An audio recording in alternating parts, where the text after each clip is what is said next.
अपने दोस्त को फिट एंड फाइन बनाए, ऐप ज्वाइन कराए, 1 मंथ फ्री जिम के साथ 1000 रुपए डिस्काउंट पाइए। App fitness and wellness, Khandesh central mall, Jalgaon. त्या पत्रकार परिषदेनंतर पत्रकार परिषद म्हणून आपण आज भेटलो। आजच्या आपल्या भेटीचं कारण हे आपल्याला माहिती आहे की थोड्या वेळापूर्वी मी महाराष्ट्राच्या काळजीवाहू मुख्यमंत्र्यांची पत्रकार परिषद पाहिली आणि काळजी वाटली जरा। त्या पत्रकार परिषदेत ते जे काही बोललेले आहेत, पहिल्या प्रथम मी त्यांना धन्यवाद देतो।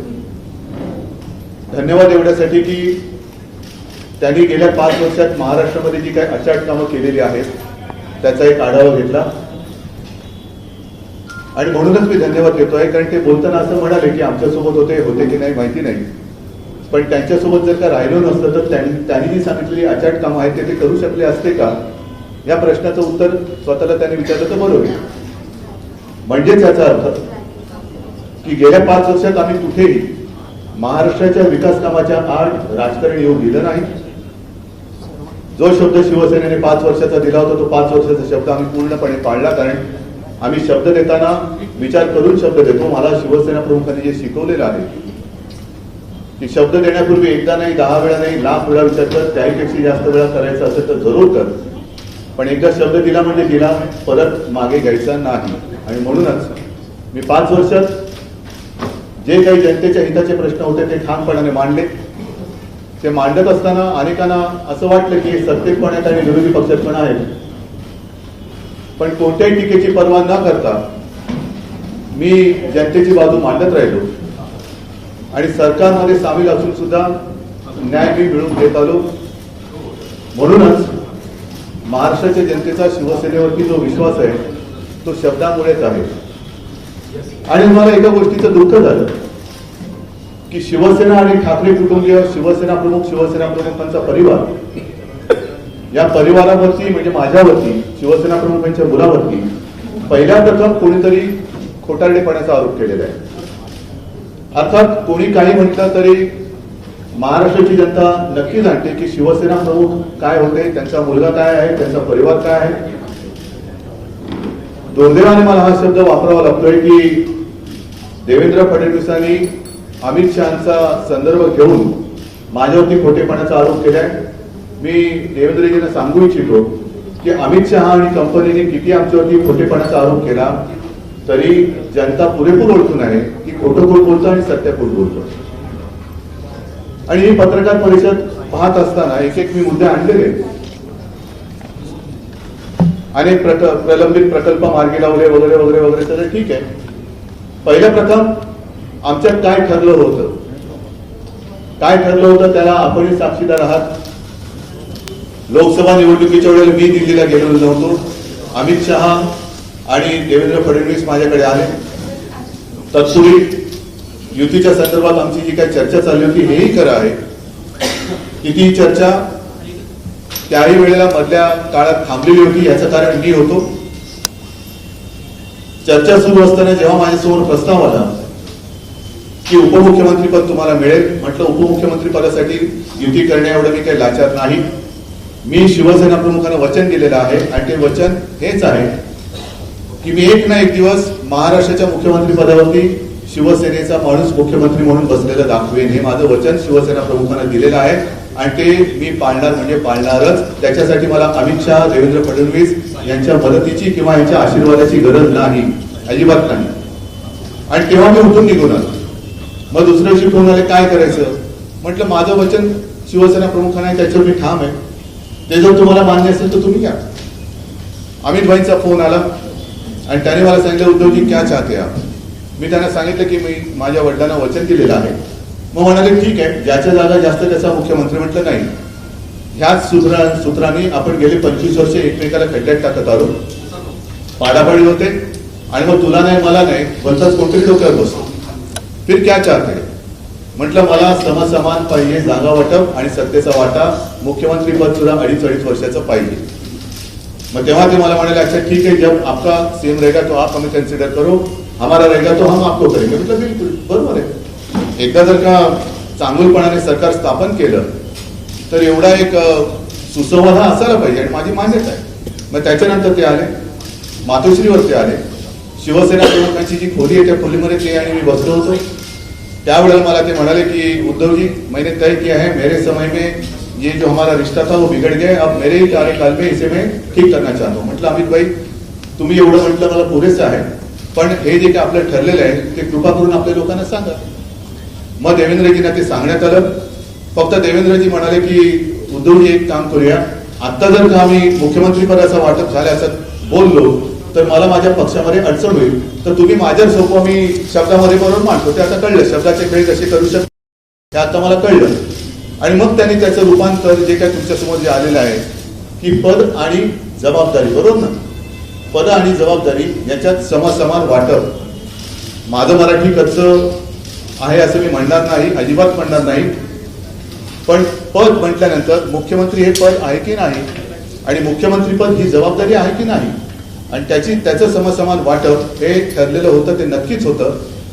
मला यांच्या खरे खोटेपणाच्या सर्टिफिकेटची गरज नाही, परंतु दुर्दैवाने जे काही यांचं घोडं अडलेलं आहे, मला एका गोष्टीचा शिवसैनिकांचा अभिमान वाटतो की 2014 साली शिवसेनेने एकाकी लढून यांचा अश्वमेघाचा घोडा अडवला होता. आता यांनी जी काही गोड बोलून मिठी मारली, गोड बोलून आम्हाला संपवण्याचा प्रयत्न करत होते, त्या गोड बोलण्याचं आम्ही यांचा घोडा अडवलेला आहे. पण सत्तेचं स्वप्न, सत्तेची जी काही खुर्ची असते ती माणसाला किती वेळ करते हे बघितल्यानंतर, आणि देवेंद्र फडणवीस जी माझे चांगले मित्र आहेत, खरंच मित्र आहेत, काही तोंडी किंवा उपहासाने मी बोलत नाहीये, माझे अतिशय चांगले मित्र आहेत. आणि देवेंद्र फडणवीस मुख्यमंत्री होते म्हणून आणि म्हणूनच मी त्यांना पाठिंबा दिला होता. अन्यथा दुसरं कोण असतं तर कदाचित मला माहिती नाही काय झालं असतं, पण त्यांच्याकडनं मला ही अपेक्षा नव्हती. आता हा जो काही थोडा किंवा कोणी, मी चर्चा थांबवली, जरूर थांबवली. ज्या दिवशी ही चर्चा थांबवण्याचा मी निर्णय घेतला त्याला कारण कदाचित आपल्यापैकी काही पत्रकार असतील, आपल्याशी बोलताना त्यांनी अनौपचारिक जे सांगितलं की असं काही ठरलंच नव्हतं, ते मी सहन नाही करणार. ठरलं होतं आणि मी देऊ शकत नाही, मी मानू शकतो की हा तुमचा अधिकार आहे, ते मानायचे की नाही हा माझा अधिकार आहे, पण असं काही ठरलंच नव्हतं हे जर का तुम्ही बोलणार असाल तर मी शिवसैनिकांसमोर खोटा म्हणून जाऊ शकणार नाही, मी जाऊ शकत नाही. महाराष्ट्राच्या जनतेसमोर शिवसेना प्रमुखांचा मुलगा खोटं बोलतोय ही माझी ओळख मी कदापि होऊ देणार नाही, अजिबात नाही. जे जमतं ते मी करेन, तेच मी बोलेन, पण जे जमणार नसेल ते मी वेळ मारून देण्यासाठी खोटं बोलणार नाही, कारण मी काही भाजपवाला नाही. आणि त्या आपल्याशी अनौपचारिक गोष्टींमध्येच ते एक स्टेटमेंट त्यांनी केलं, ते स्टेटमेंट मला दुःख देणार होतं, धक्कादायक होतं. आणि त्या दिवशी जी चर्चा ठरली होती ती चर्चा मी करायची नाही म्हणून सांगितलं, कारण चर्चा कधी होऊ शकते की जे काही ठरलं त्याच्यामध्ये पुढचा जो काही वाटप आहे, ठीक आहे ना, तुम्ही बोलला असतात की पहिली 2.5 वर्ष आमची, दुसरी 2.5 वर्ष तुमची, मी मानलं असतं. खाते वाटपात मी मानलं असतं. तुम्हाला हेही सांगतो की 2014 साली जेव्हा शिवसेना सोबत होती, लोकशाही किंवा लोकसभेत सरकार आल्यानंतर आमच्या गळ्यामध्ये हेवी इंडस्ट्रीचं खातं बांधण्यात आलं. 2019 मध्ये पुन्हा युती झाली. मी त्याही वेळेला अमित भाईंना सांगितलं होतं की त्यांनी मला विचारले कोणतं खातं पाहिजे. म्हटलं असं काही नको, मला चांगलं काम करता येईल असं खातं, पण निदान हे खातं नक्की नको. तेच खातं आमच्या गळ्यात बांधलं. नितीश कुमारनी वेगळी चूल मांडली, मी मांडली, मी नाही वेगळा झालो. म्हटलं ठीक आहे, बघू आपण. पण त्याही वेळेला त्यांनी मला सांगितलं होतं की एक 4 दिन में मैं कुछ करता हूँ और कुछ करता हूँ. म्हटलं तर करतायत, अजून करतील अशी आशा आहे, देव जाणे कधी करतील. पण खोटे बोलण्याचा जर का आपण हिशोब काढला, मला अजूनही, मी भाजपला शत्रू पक्ष मानत नाही, फक्त त्यांनी खोटं बोलू नये, कारण खोटं बोलण्याची परंपरा ही शिवसेनेची असत नाही आहे, असूच शकत नाही. पण गेले 5 वर्षात सत्ता मिळवण्यासाठी अच्छे दिन आएंगे पासून खोटं कोण कोण बोललेलं आहे, नोटबंदीच्या वेळेला 50 दिन मध्ये नेदो पासून खोटं कोण कोण बोललेलं आहे, हे सगळे जनता बघते. हे बघत आल्यामुळे लोकसभेत जिंकल्यानंतर सुद्धा राज्यामध्ये अशी वातावरण जी काय झालेली आहे, जरूर झाली, नक्की झाली. कारण लोकसभेचा निकाल बघितल्यानंतर किमान 220 ते 230 जागा युती म्हणून आपण जिंकू शकतो अशी अपेक्षा असताना हा जो काही आकडा घसरला आणि याच्यात स्ट्रायकिंग रेट कसला. 144 जागा ठरल्यानंतर चंद्रकांत पाटील जे बोलले होते की उद्धवजी आमची अडचण समजून घेतली, ही अडचण मी समजून घेतली, हा माझा गुन्हा आहे. मी 124 जागा स्वीकारल्या, त्या सुद्धा तुम्ही द्याल त्या स्वीकारल्या. तुमच्याकडे तुम्ही सगळं काही फोडाफोडी करून जिंकलेल्या जागा तुमच्याकडे घेतल्या होत्या, त्याही मी स्वीकारल्या. साताऱ्याची जागा ही शिवसेनेच्या वाटेतली जागा. माझ्याशी चर्चा न करता उदयनराजेंना फोडून तुम्ही घेतलं आणि मोदीजींवरती टीका ही आम्ही सहन करणार नाही. मी कुठे मोदीजींवर टीका केली? पण साताऱ्यात उदयनराजेंना तुम्ही घेतल्यानंतर ज्या उदयनराजेने ती पगडी मोदीजींच्या डोक्यावर ठेवली त्याच्या आधी उदयनराजे मोदींना काय बोलले होते आणि जिंकल्यानंतर त्यांनी पेढे कोणत्या पेढेवाल्याकडनं आणले हे तुम्हाला चालतं का? आम्ही मोदीजींवरती टीका केलेली नाही, कारण मोदीजी मला 2 वेळा लहान भाऊ म्हणालेले आहेत. हे भावाभावाचं नातं कोणाच्या जर का पोटात दुखलं असेल आणि त्यानिमित्ताने जर का कोणी त्याच्यात काड्या घालण्याची उद्योग करत असेल तर तो शोध मोदीजींनी घ्यायला पाहिजे. पण जे मी काय बोलतो आहे, जर मोदीजींवरती मी टीका करणार असतो किंबहुना हे दुष्यंत चौटाला, ते मी तुम्हाला पाहिजे क्लिप दाखवतो की बघायची असेल तर बघा. पण हे जरा जे बोललेत वरती हे मी बोलत नाही, तुम्हीच पाहिजे वाचा, नाही तर पुन्हा माझ्यावरती शिक्कामोर्तब होऊन पुन्हा समाजात तेढ निर्माण होईल. दुष्यंत चौटाला हे जे काय बोलले तर कदाचित आपण कॅमेरा झूम आउट काय करता ते करा आणि हे दाखवा. हे वाचा पाहिजे कोणतं. मी नाही बोललो नाही, मी बोलणार नाही. हे दुष्यंत चौटाला बोललेले आहे आणि ते नुसतं मोदीजींवरती नाही बोललेले, गुजराती माझ्या माता भगिनी आणि बांधवांवरती बोललेले. मोदी जी आज फतेहबाद आए, ही वेगळी क्लिप आहे, हे वेगळं आहे. सिख दंगों की बात करते हैं. और बताओ मोदी जी कि क्यों भूल जाते हो कि जब आप मुख्यमंत्री थे गुजरात में, क्या उनको न्याय दिला था?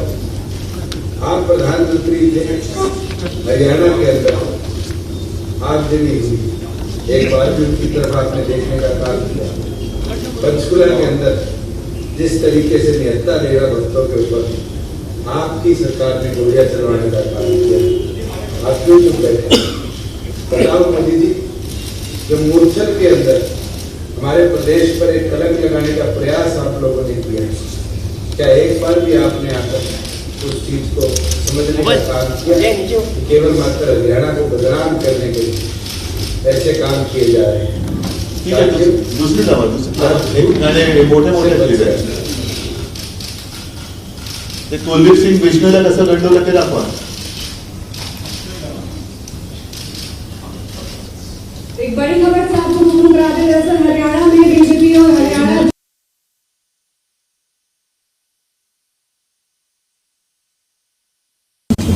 नाही ते सवारची आहे ना.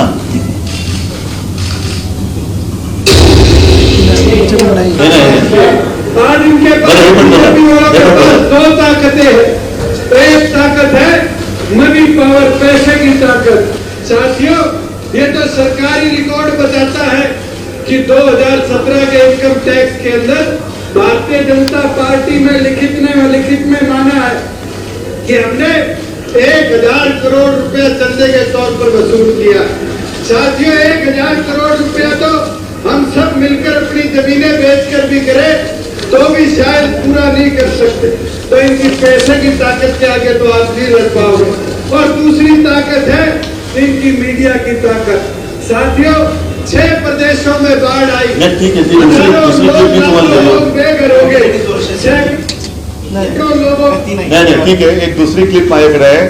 2014 साली भारतीय जनता पक्षाच्या सर्व नेत्यांनी हमारा अगला मुख्यमंत्री कुलदीप सिंग बिश्नोई ही होगा असं ठामपणे तिकडे सांगितलेलं आहे. त्याच्यात गडकरी जे आहेत, सुषमाजी आहेत, राजनाथ जी आहेत, बहुतेक सगळ्या भाजपच्या नेत्यांनी सांगितलं नाही आता बंद कर शेंडी लावली. त्याच्यामुळे शब्द देऊन फिरवणारी जी काही वृत्ती आहे ती आमची नाही. पण आता एकूणच खरं कोण आणि खोटं कोण याच्यामध्ये महाराष्ट्राच्या जनतेला उल्लू बनवण्याचं काम त्यांनी थांबवलं पाहिजे आणि सरळ सांगावं की आमचं ठरलं होतं पण आम्ही तुम्हाला हे देत नाही. आता या गोष्टी त्यांनी सरळ बोलल्या पाहिजे. महत्वाचा मुद्दा असा आहे, हा हे पण एक आहे, तुम्हाला मी दाखवलं. त्याच्यामध्ये दुष्यंत चौटाला सरळ बोललेले की 2 गुजराती हमें सिखाएंगे राष्ट्रवाद, जिनके यहाँ लोग फौज में जाने से डरते हैं. पीएम मोदी और अमित शाह पर दुष्यंत चौटाला का वाद. असे वाद तर मी काय केलेले नाहीत, मोदींवरती केलेले नाहीत, अमित भाईंवरती केलेले नाहीत.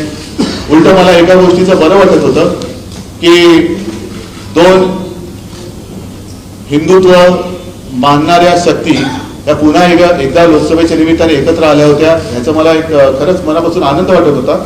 झालं गेलं, जरी स्वच्छ केली नसली तरी त्या गंगेला मिळालं त्याचाही मला एक आनंद वाटत होता, समाधान वाटत होतं. पण गंगा साफ करता करता यांची मन कलुषित झाली ह्याचं मला दुःख होते. म्हणजे गंगा साफ करणं तर लांबच राहिलं, पण मन कलुषित झाली आणि ह्या मनांमध्ये सत्तेची लालसा, सत्तेची लालूच ही एवढ्या थराला जाईल हे मला वाटलं नव्हतं. आणि मला खरंच आज वाईट वाटतंय की चुकीच्या माणसांसोबत आपण कारण नसताना गेलो होतो. RSS बद्दल मला एक नक्कीच आदर आहे, कारण RSS ही एक हिंदुत्ववादी संघटना आहे आणि RSS हा भारतीय जनता पक्षाचा पाठकण आहे. गेल्या वेळेला जेव्हा युती तुटली होती तेव्हा RSS कडनं सुद्धा मला निरोप आले होते. अगदी अरुणजी तेव्हा आता नाही आहेत, पण तेव्हा होते अरुणजी जेटली, त्यांनी सुद्धा मला सांगितलं होतं आणि म्हणून ती युती झाली होती. पण RSSने विचार करायला पाहिजे की खोटं बोलणं हे कोणत्या हिंदुत्वात बसतं. राम मंदिराचा निकाल आता काही दिवसात लागेल अशी आशा आहे, अपेक्षा आहे. हा निकाल कोर्टाकडनं लागणार आहे. सरकारचा ह्याच्यामध्ये काळीचाही संबंध नाही. कोर्ट जे काय आहे ते कोर्ट करणार आहे. सरकार याचं श्रेय घेऊ शकत नाही, कारण आपण म्हणजे शिवसेना आणि RSS पण सांगत होती की खास कायदा करा, वटहुकूम काढा आणि राम मंदिर बनवा. ते काय सरकारला जमलं नाही, सरकार ते करायला काही धजावलं नाही. पण राम मंदिर कशासाठी पाहिजे, का आपण राम मंदिर मागतोय? जर राम राज्य आपल्याला देशात पाहिजे असेल तर राम जसा एकवचनी होता, विशेषतः सत्यवचनी होता, तो जर का प्रभू रामचंद्राचा गुण आपण आत्मसात करणार नसू तर मग कोणत्या हाताने आणि कोणत्या तोंडाने आपण रामाची आरती आणि रामाची पूजा करणार आहोत. म्हणून मला असं वाटतं की एकूणच त्यांनी जे सांगितलेलं की उद्धवजींनी सांगितलं की पहिल्याच पत्रकार परिषद की सर्व पर्याय आम्हाला खुले आहेत, हरकत नाही. त्याच्यावरनं तुम्हाला आश्चर्याचा धक्का बसला असेल, मला कल्पना नाही की किती बसला, पण मला आज आश्चर्याचा धक्का बसलेला आहे की बहुमत नसताना सुद्धा सरकार आमचंच येणार असं जेव्हा काळजी व मुख्यमंत्री म्हणतात तेव्हा ते सरकार कसं येणार? कारण शिवसेना, काँग्रेस आणि राष्ट्रवादी एकत्र येऊन येणार हा त्यांना जो एक धोका वाटतो. तर आमच्यापैकी कोणाची मदत न घेता किंवा कोणाची आमदार न फोडता तुमचं सरकार कसं येणार? मग हा पर्याय तुम्हाला जर खुला असेल तर मी माझ्या पर्यायाचा विचार केला तर तुम्ही मला गुन्हेगार ठरवणारे कोण? जे सरकार तुम्ही इतरत्र आणलं, मग गोव्यात आणलं, कर्नाटकात आणलं, आणखी कुठे कुठे आणलं, मणिपूरमध्ये आणलं. मणिपूरमध्ये तर मला वाटतं एका ते कोर्टाने कुठे आणला होता तिकडेच ना. मग हे सगळे तुमचे चाळे आम्ही बघत आणि तुमच्याचकडनं शिकलो. तुमच्याकडनं या गोष्टी शिकू, पण खोटं बोलणं नाही शिकणार, कारण ते माझ्या परंपरेत नाही आणि ते मला शोभून दिसणार नाही. आणि म्हणून मला असं वाटतं हो काश्मीरचं तर आहेच ना.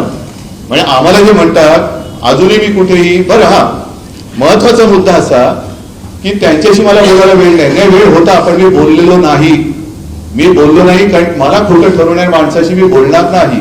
हे मी गर्वाने नाही पण माझ्या घराण्याची परंपरा म्हणून सांगतोय. हो मी बोललो नाही तुमच्याशी, आणि जोपर्यंत तुम्ही तुमचं खोटं मान्य करत नाही तोपर्यंत मी बोलणार नाही, कारण असा खोटा रिश्ता मला ठेवायचा नाही. पण त्यांनी जे सांगितलं की आमच्याशी बोलायला वेळ नाही, पण काँग्रेस आणि राष्ट्रवादीशी दिवसात 3-3दा बोलत होते. म्हणजे काय तुम्ही आमची ती पाळत ठेवताय? कशाला पाळत ठेवताय? आम्ही चोरून मारून काही गोष्टी करत नाही. जे करायचे ते उघड करतो, उजळ माथ्याने करतो आणि आम्हाला पटेल तेच आम्ही करतो. तुम्ही आमच्यावरती पाळत ठेवून काही उपयोग होणार नाहीये. अजिबात ठेवू नका. काय पाहिजे विचार, आम्ही तोंडावरती बोलणारी माणसं आहोत. तर ही अशी सगळी जी काय परिस्थिती भारतीय जनता पक्षाने आज निर्माण करून ठेवलेली आहे.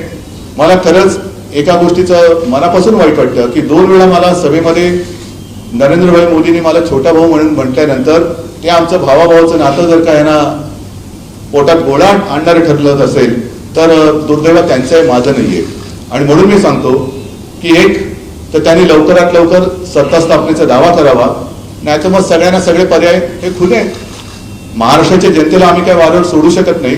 कारण आज जे मी आपल्यासमोर बोलतो आहे, 1-2 दिवसापूर्वी मी मराठवाड्यात फिरलोय. उद्या परवाकडे किंवा येत्या काही दिवसात मी इतरत्र पण महाराष्ट्रामध्ये जाणार आहे.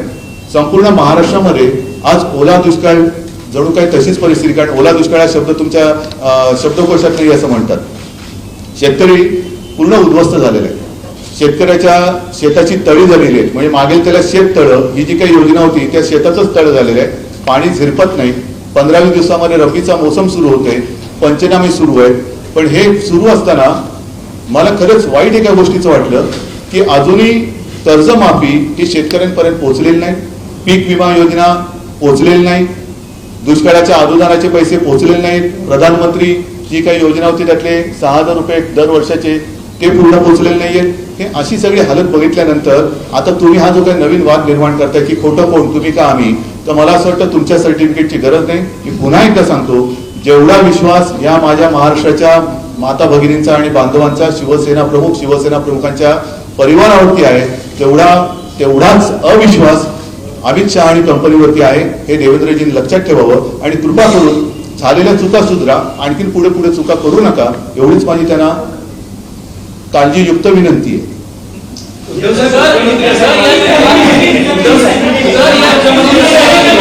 अरे नहीं, इतना सब हिंदी में बोलना क्योंकि मैंने दिल से बात कही है, मैं आपको विनती करता हूँ कृपा करके आप थोड़ा सा ट्रांसलेट करिए, क्योंकि पूरे मैंने जो बात की दिल से बात कही है.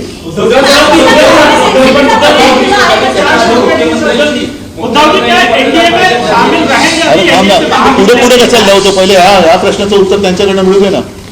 मुख्यमंत्री परिषद झाली आहे, तुमची पत्रकार परिषद झाली आहे. मुख्यमंत्री म्हणाले भाजपचं सरकार येणार पण युती अजून तुटलेली नाही. काय तुम्ही काय म्हणाल की युती अजून आहे की तुटलेली आहे? हे त्यांच्यावरती आहे.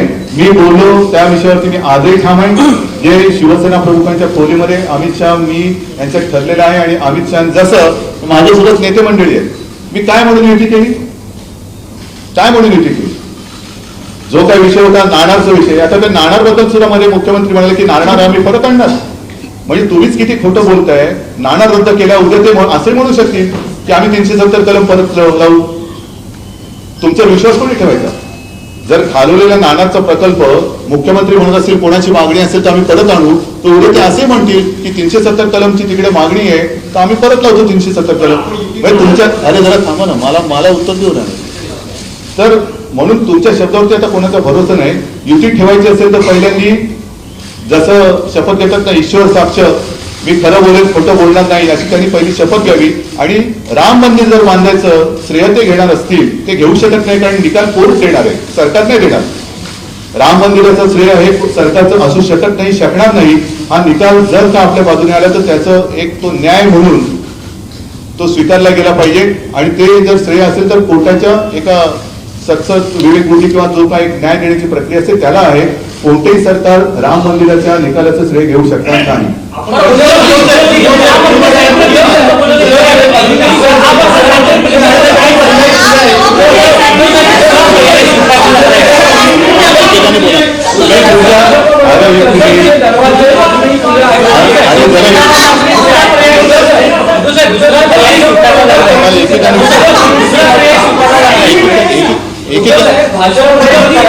दरवाजे अजूनही खुले आहेत का की मनभेद झालेले आहेत, यापुढे चर्चा बंद?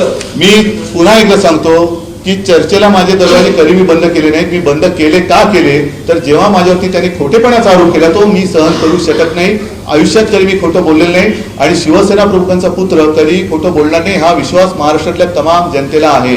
त्याच्यामुळे मला खोटं ठरवण्याचा केविलवाणा प्रयत्न काळजीवाहूनी करू नये.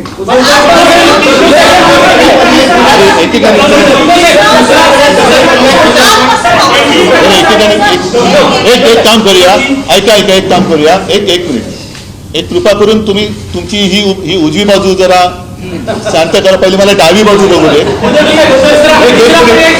अरे एक सेकंड, डाव्या बाजूला पहिली राईन दुसरी राईन असं तर जो या पहिल्या रांगेत मला विचारा. दुसरा पर्याय स्वीकारला जाणार आहे का काँग्रेस राष्ट्रवादीच्या सोबत जाऊन सरकार? मी अजूनही काँग्रेस राष्ट्रवादी सोबत चर्चा केलेली नाही.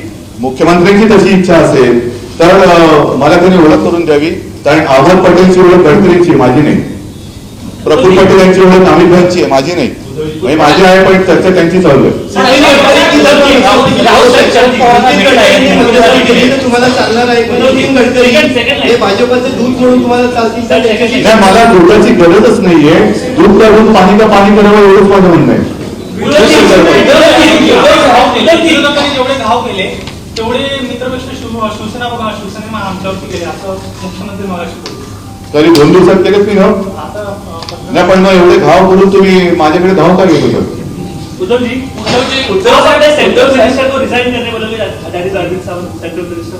पहले उनको तय करने दो ना. मैंने सिर्फ इतना ही कहा कि मुझे मैं झूठा हूँ, मैं बर्दाश्त नहीं करूंगा. और अगर वो आगे जाकर भी कहेंगे कि मैं झूठा हूं तो मैं उनके साथ कोई रिश्ता नहीं रखूंगा. झूठ के साथ कोई रिश्ता नहीं रखना चाहता. अरे सामने डावी बाजू झाली शिवसेनेची मुख्यमंत्री पदाची मागणी कायम राहील की या मागणीवर कुठलीच तडजोड नाही की काही तडजोड करायलाही तयार आहात? कारण नाही, मी शिवसेना प्रमुखांनी जे वचन दिले ते कोणालाही विचारून दिलेले नाही, कोणाची परवानगी घेण्याची मला गरज नाही. मी शिवसेना प्रमुखांना वचन दिले आणि ते मी पाळणार आणि ते मी पूर्ण करणारच. मी एक ना एक दिवस महाराष्ट्रामध्ये शिवसेनेचा मुख्यमंत्री करणारच. त्याच्यामुळे जे वचन मी त्यांना दिलेलं आहे त्याच्यावर आणि जे बोलणं माझं आणि अमित भाईंचं झालेलं आहे त्याच्यावर मी ठाम आहे. कारण त्याचमुळे तर युती झालेली आहे. पहिल्या ज्या काही मागण्या शेतकऱ्यांच्या होत्या त्या जशा त्यांनी मान्य केल्या तसंच ही सुद्धा एक आमची पक्ष म्हणून ठरलेली गोष्ट आहे, ती त्यांना मान्य करावीच लागेल, नाहीतर खोट्या म्हणून मी कशाला जाऊ. तुम्हाला कमिटमेंट दिली होती पण ते आता येत नाहीये. त्यांनी संवाद तुमच्याशी काही दिवसात केलाय का येत नाही? नाही, मला त्याचंही आश्चर्य वाटतं. कारण लोकसभेची युती झाल्यानंतर अमित भाईंचा मला अनेकदा फोन आला होता त्यावेळेला आणि आपल्यालाही कल्पना आहे की त्यांनी मला बोलवल्यानंतर, प्रेमाने बोलवल्यानंतर मी त्यांचा अर्ज भरायला सुद्धा अहमदाबादला गेलो होतो. नरेंद्र भाईंचा अर्ज भरायला वाराणसीला गेलो होतो. त्याच्यानंतर एनडीएच्या मिटिंगला सुद्धा गेलो होतो. मला खरंच मी तेव्हा आनंदी होतो की चला झालं गेलं जाऊ द्या, पण एक चांगलं वातावरण आणि चांगलं नातं निर्माण होत असेल तर तुम्ही मला कधी हक्काने बोलवा, प्रेमाने बोलवा, मी यायला तयार होतो आणि तसा मी गेलोही होतो. पण तेव्हा जसा एक तो संपर्क दिवसातनं 2-2, 4-4 वेळा फोन येत होते. आता मला आश्चर्य वाटतं की जो दुष्यंत चौटाला त्याने वेळ वापरत काय बोललाय तिकडे तातडीने त्यांच्यासोबत जाऊन त्यांनी युती केली. आनंदाची गोष्ट आहे. उदयनराजे जे काय बोलले तिकडे जाऊन त्याच्या हातात पगडी घालून घेतली आणि टोप्या आम्हाला घालतात, ते जाऊ द्या. पण आश्चर्य वाटतं मला.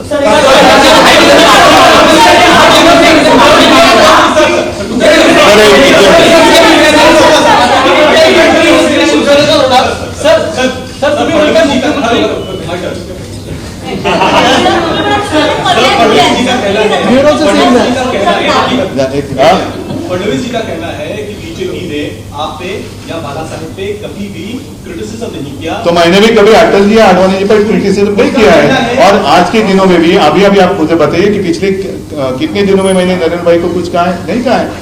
लोकसभा के बाद भी, और जो भी मैंने बात की है वो व्यक्तिगत आलोचना नहीं थी. जो भी पॉलिसी रहती थी उसके ऊपर मैंने उसकी आलोचना की है. और लोकसभा के बाद मुझे दिखाई मैंने कभी नरेंद्र भाई की आलोचना की कभी का. और इनफॅक्ट 370 कलम काढल्यानंतर तुम्ही जेव्हा आला होता तेव्हा पहिला मिठाई वाटणारा मी होतो. त्यांचं उघड उघड अभिनंदन करणारा मी होतो. आहेच, मला अभिमान आहे त्याचा.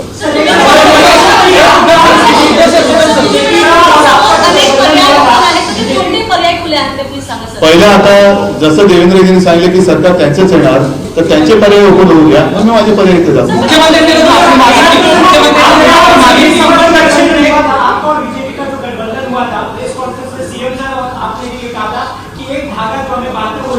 बिल्कुल है, लेकिन हिंदुत्व के धागे में झूठ जो झूठाई होते झूठ होता है उसको नहीं रहता, स्थान नहीं रहता है.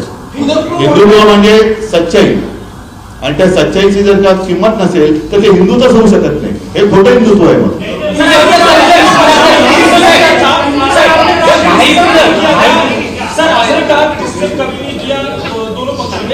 क्या हुआ कि लैक ऑफ कम्युनिकेशन हो गया चुनाव परिणाम के बाद से शिवसेना में नहीं. जैसे मैंने अभी कहा कि लैक ऑफ कम्युनिकेशन नहीं, मैंने कम्युनिकेशन रोक दिया है और इसलिए क्योंकि उन्होंने मुझे झूठ कहा.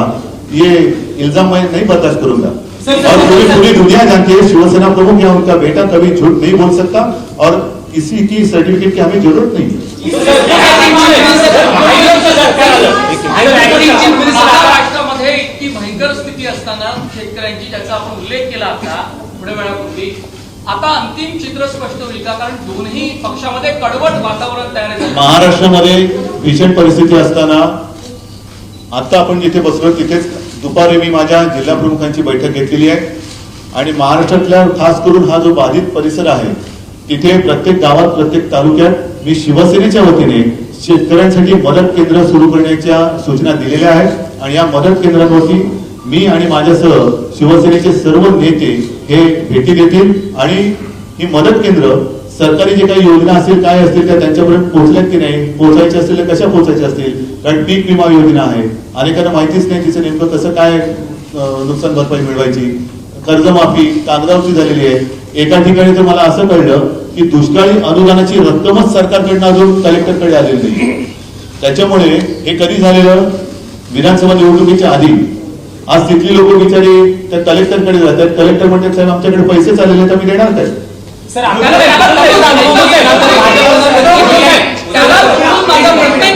आतापर्यंत अनुभव बघितला भाजपचा, तर प्रत्येक ठिकाणी भाजपनं साम नाम दंडभेद करत सत्ता स्थापन केलेली आहे.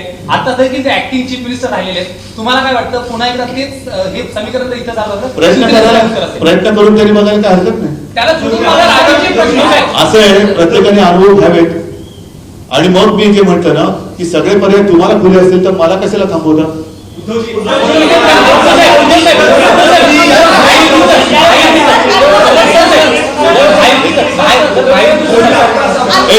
एकच मिनिट, महायुतीचा शब्द आता पहिल्यांदा मी ऐकला. या महायुतीतल्या इतर त्यांच्या मित्रपक्षांना विचारा की बाबांनो तुम्हाला खरंच किती जागा वाटपात मिळाल्या आणि तुमच्या चिन्हावरती तुम्ही किती लढवल्या.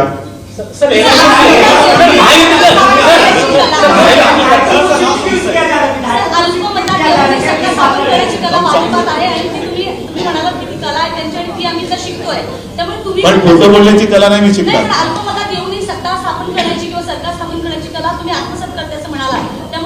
नाही ते करतात, मी नाही करत.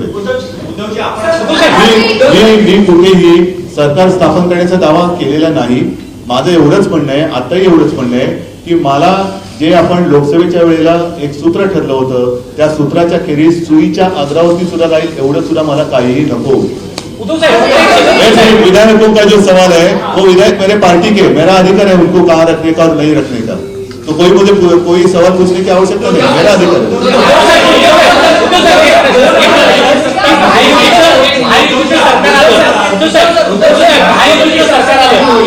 देवेंद्र फडणवीस ज्यांनी तुम्हाला खोटं ठरवण्याचा प्रयत्न केला तर ते मुख्यमंत्रीपदी चालणार आहेत का. म्हणूनच मी मगाशी जे बोललो की मला आता संघाला विचारायचंय की खोटं बोलणारी माणसं तुमच्या हिंदुत्वाच्या व्याख्येत बसतात का. कारण हे उघड खोटं आणि नुसतं स्वतः खोटं बोलून मला खोटं ठरवलं जातंय हे माझ्या हिंदुत्वाच्या व्याख्येत बसत नाही. आणि हे असे खोटे बोलणारे लोक कोणत्या तोंडाने राम मंदिर पाहिजे बोलणार आणि कोणत्या तोंडाने रामाची आरती म्हणणार आणि कोणत्या हाताने रामाची पूजा करणार. हा खोटारडेपणा हा हिंदुत्वात खपून घेतला जात नाही. मुख्यमंत्री बनाने की तैयारी शुरू कर दी है आपने. मैंने तो तब की शुरू की है, चुनाव की आवश्यकता नहीं थी, उसके पहले से शुरू की थी. और इसलिए जो मैंने बात कही कि अमित भाई से जब मेरी बात हुई थी तो मैंने उनको यही कहा कि मैं एक ना एक दिन शिवसेना का मुख्यमंत्री बनाऊंगा. ये मेरा वचन मेरे पिताजी को मैंने दिया हुआ है. अगर आपके साथ आकर वो बन सकते तो आपके साथ, नहीं तो आपके बिना.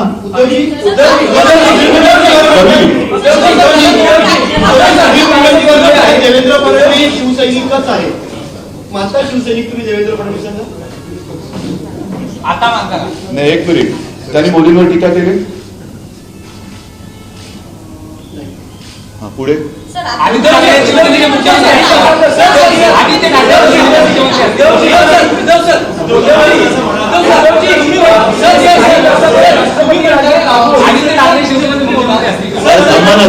तुम्ही एवढं पुढे धावू नका बाबांनो.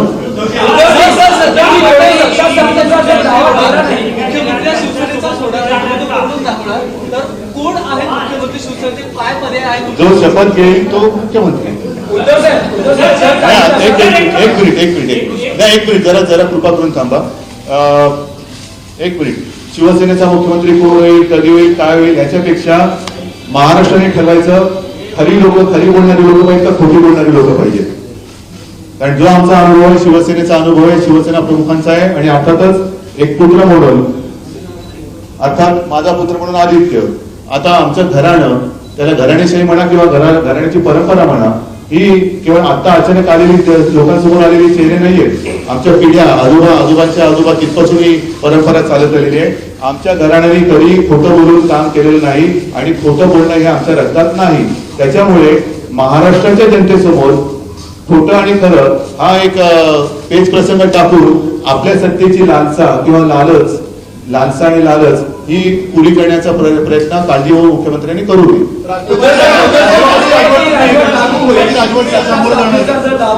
सत्ता स्थापनेचा दावा झाला नाही काही तसा तर राष्ट्रपती राजवट लागू होईल. तर महाराष्ट्र नाही, राष्ट्रपती राजवट तशी नाहीये. राष्ट्रपती राजवटचा अर्थ असा की राज्यपाल कामकाज पाहायला सुरू करतील आणि जोपर्यंत कोणी दावा करत नाही तोपर्यंत ही काळजीवाहू यंत्रणा चालू राहील. मग कदाचित ते सिंगल लार्जेस्ट पार्टीला विचारतील, त्यांनी नाही झालं तर सेकंड लार्जेस्ट पार्टीला विचारतील, आणखी काय पर्याय बघतील आणि कोणीच जर त्याच्यामध्ये हो म्हटलं नाही तर राष्ट्रपती राजवट लागेल. अन्यथा जर कोणी दावा केला आणि ते जर का बहुमत सिद्ध करू शकले नाही तर विधानसभा बरखास्त करून राष्ट्रपती राजवट लागेल. आता पहिल्यांदा ह्या काही दिवसामध्ये ही विधानसभा अस्तित्वात येईल, आमदारांची शपथविधी होतील, त्याच्यानंतर दावे प्रतिदावे. आपल्याला कल्पना असेल की 99 साली भारतीय जनता पक्षाने सरकार स्थापन करायला आमच्यासोबत याला नकार दिला होता, 1 महिना त्याच्यात घालवला होता आणि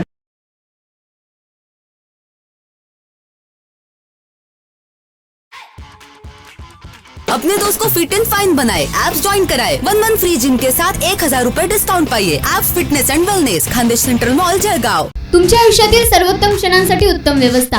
फ्लाय टू फन हॉलिडे. आमच्यासोबत करा विश्वाचा दौरा. कौटुंबिक हनीमून, साहसी, नासा, शैक्षणिक सहल, स्त्रिया विशेष, ज्येष्ठ नागरिक यात्रा. आमचा पत्ता Vishnupriya plot number 50, bank of Maharashtra जवळ, गांधीनगर, जिल्हा पेठ, जळगाव.